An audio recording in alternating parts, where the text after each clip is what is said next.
Can a company become more powerful than a country? Maybe.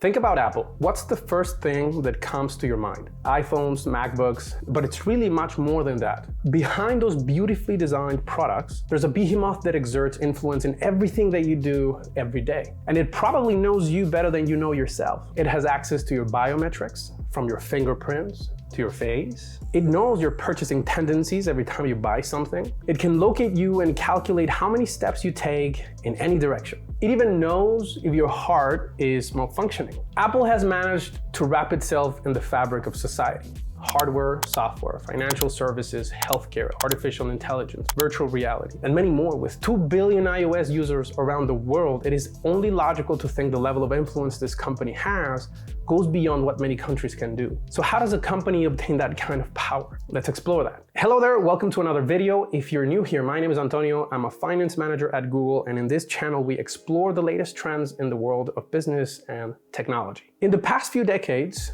tech companies have acquired power that sometimes rivals or even exceeds that of countries. Why is that? This shift in power dynamics can be attributed to various factors, such as the ability for companies to generate vast financial resources, their global reach, and the increased influence they wield on politics and society. To understand this phenomenon, consider first the financial power of tech companies. Apple was the first company to reach a market capitalization of almost $3 trillion.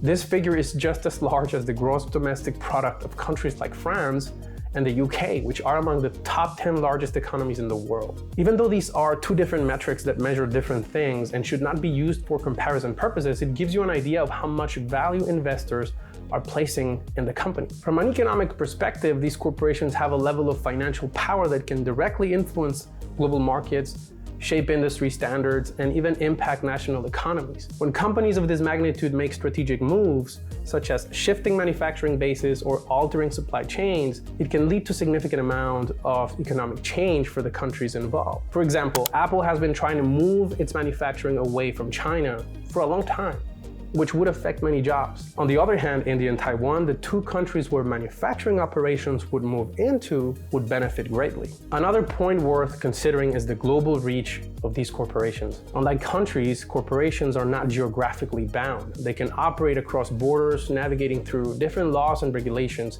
and reach out to consumers worldwide. This international presence gives corporations a form of influence and soft power that many countries cannot match. For instance, consider Facebook, this social media giant. With a user base of over 2.8 billion people, the platform reaches far more individuals than any country. The influence of such platforms on public opinion, information dissemination, and even political discourse is a testament to their power. Not too long ago, we were talking about Russian meddling in US elections and the invisible hand of the Brexit vote. Remember Cambridge Analytica? If you don't, do yourself a favor, go to Netflix and watch The Social Dilemma. Furthermore, corporations are increasingly influential in political matters. Through lobbying, corporations can shape policies and regulations to favor their interests. This trend is evident especially in the United States, where, according to newly filed lobbying disclosures, over $55 million was spent on lobbying alone by Apple, Amazon, Facebook, and Google. That's an army of lawyers trying to push an agenda with legislators and other government officials. This influence isn't limited to policy.